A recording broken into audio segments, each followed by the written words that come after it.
혹시 이집트라는 나라를 여러분은 당연히 알고 계실 거고요. 하지만 가본 분들은 그렇게 많지는 않을 것 같습니다. 오늘 이집트를 한번 저희와 함께 랜선 여행 해보신다는 생각을 해보시면 어떨까 싶네요. 이집트 전문가 한 분을 모셨습니다. 이집트 하면 우리나라에 거의 유일하게 전문가로 활동하고 계신 분이 아닌가 싶은데요. 우리 애굽 민수 광민수 소장님 나오셨습니다. 어서 오십시오. 예, 안녕하세요. 네, 반갑습니다.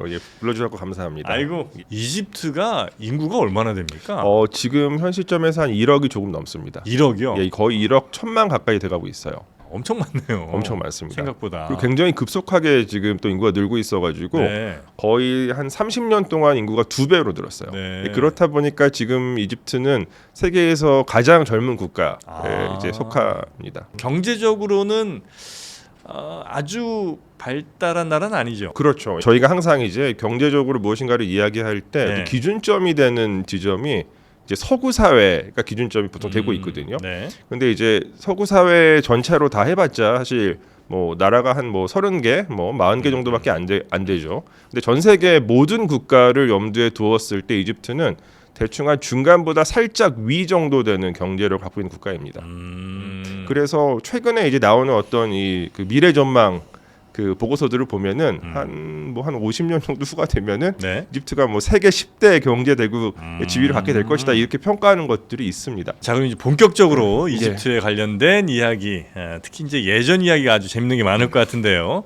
하나하나 좀 여쭤보도록 하겠습니다. 먼저 저희 라이프 인 넘버스에서 애굽 민수 광민수 소장님께 이집트라는 숫자를 상징할 만한 숫자를 여쭤봤더니 2라는 숫자를 주셨다고 합니다. 예. 이게 어떤 의미입니까?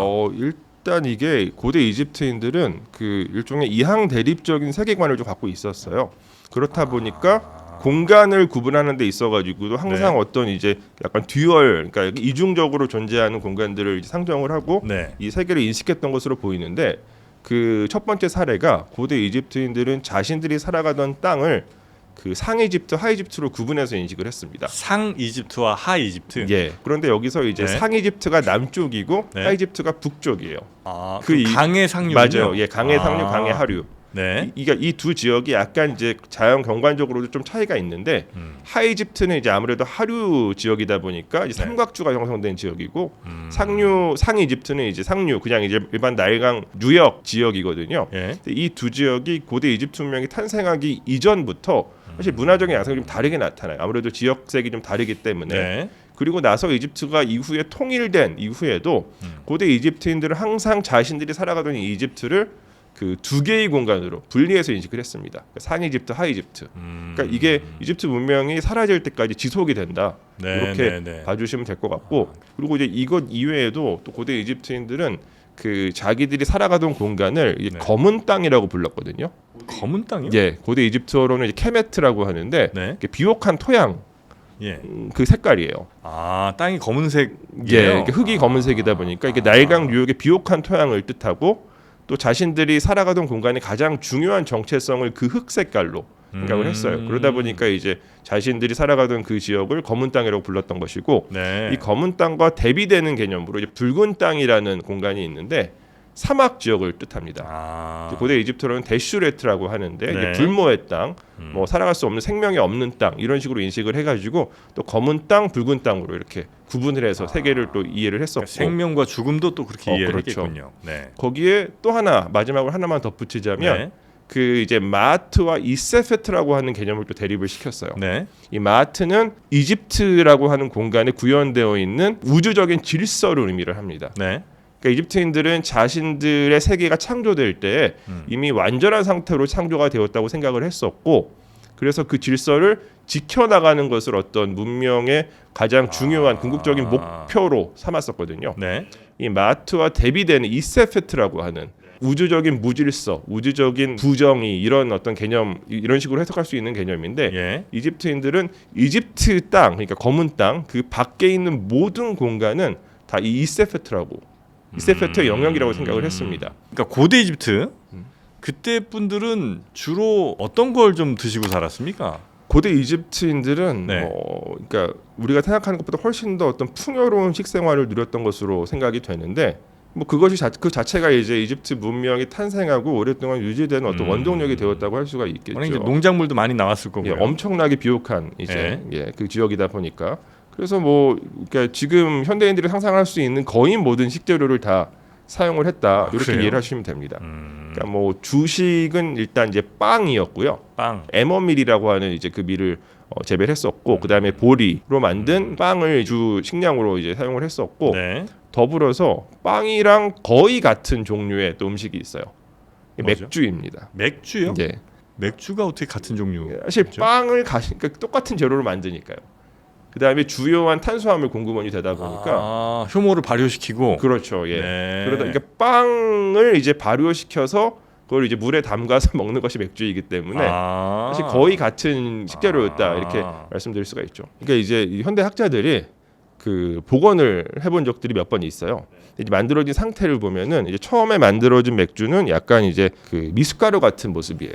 막걸리랑 비슷하게. 예, 막걸리랑 비슷합니다. 네. 근데 이거를 그 뭐 린넨 같은 그 천에다가 이렇게 한번 걸러 가지고 먹으면 그 오늘날에 이제 그 저희가 이제 캔 맥주 같은 그런 맥주 말고 라거 종류 말고 에일 종류랑은 비슷한 느낌이 들어요. 맛이 저 먹어본 적이 없는데 그 이제 그 먹어본 분들이 이제 이렇게 그 얘기한 걸 보면은 그 이제 유럽권에서 많이 먹는 그 에일 맥주 같은 느낌이 든다고 합니다. 탄산은 뭐 지금보다 훨씬 적겠죠. 탄산은 훨씬 적죠.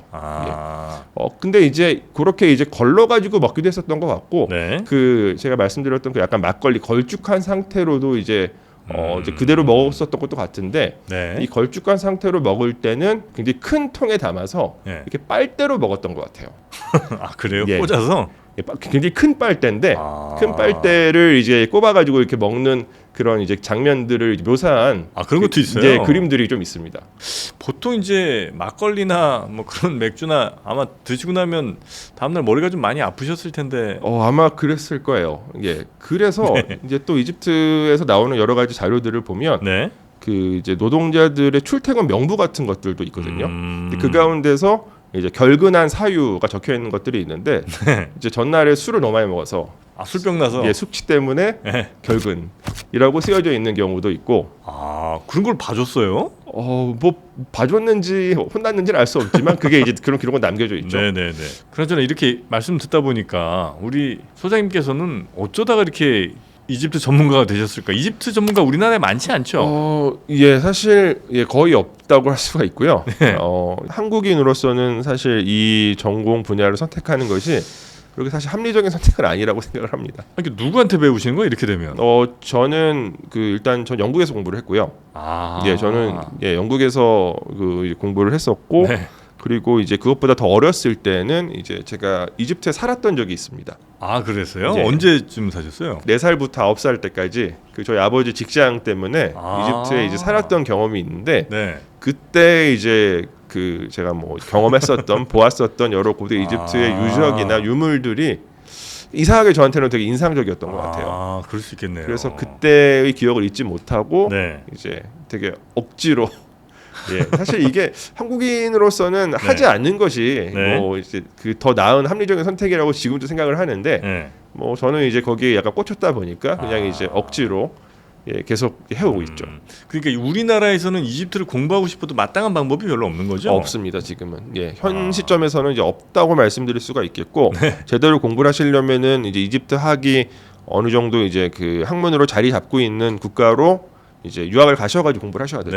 뭐 영국이나 프랑스 같은 나라. 영국, 프랑스, 뭐 사실 서구권 국가들은 거의 대부분 다 이집트학이 그 하나의 이제 아주 독립적인 학문 분과로 자리를 잘 잡고 있고요. 그러니까 뭐 영국, 프랑스, 독일만이 아니라 미국, 캐나다, 있구나. 뭐 호주 그런 국가들은 다 있고. 심지어는 일본에서도 이집트학 연구는 활발하게 진행이 되고 있어요. 그래요? 근데 왜 우리는 왜 없어요?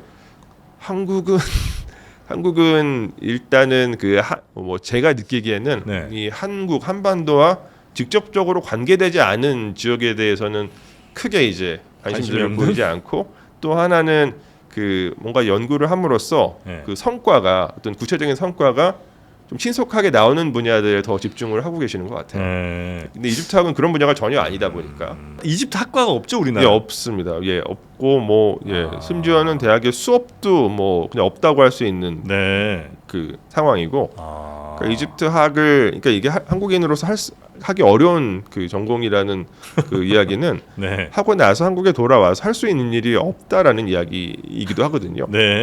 요 한 1, 2년 사이에 지금 제가 집중하고 있는 활동은 그 이제 이집트학이라는 이 학문이 한국 사회에서 좀 하나의 어떤 그 독립적이고 어떤 당당한 학문의 한 분과로 자리를 잡게 하기 위한 토속을 다지는 그런 과정이라고 저는 지금 생각을 하고 있어요. 그러니까 이 이집트학, 이집트 국어학 같은 학문은 뭐 엄밀하게 이야기하면 순수 학문이고 이거를 이제 자본주의적으로 이야기를 하면 잉여적 학문이거든요. 그러니까 이 얘기는 그 스스로 이윤을 창출할 수 없기 때문에 외부에서 누군가가 지원하고 관심 갖지 않으면은 그 존재하기 힘든 그 학문이에요. 근데 이런 상황 속에서 학문의 분과로 자리를 잡게 하기 위해서는 지원과 지지를 할 수 있는 그 바탕을 만들어야 되고 이제 그것을 위해서 제가 가장 신뢰하는 주체는 한국의 시민사회거든요. 그러니까 한국의 시민사회의 일반 그 시민 대중분들은 고대 이집트에 대해서 어렴풋하게나마 다들 관심을 갖고 계세요. 근데 이제 그 관심을 저는 좀 적극적인 관심으로 전환시키려고 지금은 제가 노력을 하고 있고 그 전환을 통해서 이분들이 이제 기꺼이 이집트학이라고 하는 이 학문의 연구 활동에 직접적으로 지원할 수 있게끔 하는 어떤 그런 모델을 생각을 하고 있습니다. 끝으로 우리 라이프 인 넘버스에서 늘 드리는 질문인데요. 내가 넘어서고 싶은 숫자가 있다면 얼마가 있을까요? 저는 그 0을 넘어서고 싶습니다. 0? 0은 어떤 뜻입니까? 지금 이제 아까도 잠깐 말씀드렸는데 그러니까 한국 사회에서 이집트학 연구, 이집트 국어학 연구를 할 수 있는 여건이 전혀 마련되어 있지 않거든요. 제로란 상태군요. 예, 제로죠, 제로. 제로에서 뭔가 이제 기반을 마련하는 방법으로 그 이제 이 0을 극복해서 뭐 0을 1이나 뭐 2나 3까지는 한번 만들어보고 싶은 생각이 있고요. 그를 위해서 이제 저는 이제 그 이집트학과 관련된 연구 재단을 좀 만들 계획을 갖고 있어요. 그걸 통해서 이집트학 연구 뭐 저뿐만이 아니라 혹시 누군가가 또 이집트학 연구를 앞으로 이제 해 나가고 싶다고 한다면 그 연구자들을 지원할 수 있는 그런 어떤 그 제도를 좀 만들어보고 싶습니다. 앞으로도 고대 이집트에 대한 연구 우리나라에서 0을 극복하는 그런 애국민수님, 광민수 소장님 되시기를 바라겠고요. 오늘 출연해 주셔서 대단히 감사하고 앞으로도 이집트 많이 알리는 활동 저희도 응원하도록 하겠습니다. 고맙습니다. 고맙습니다.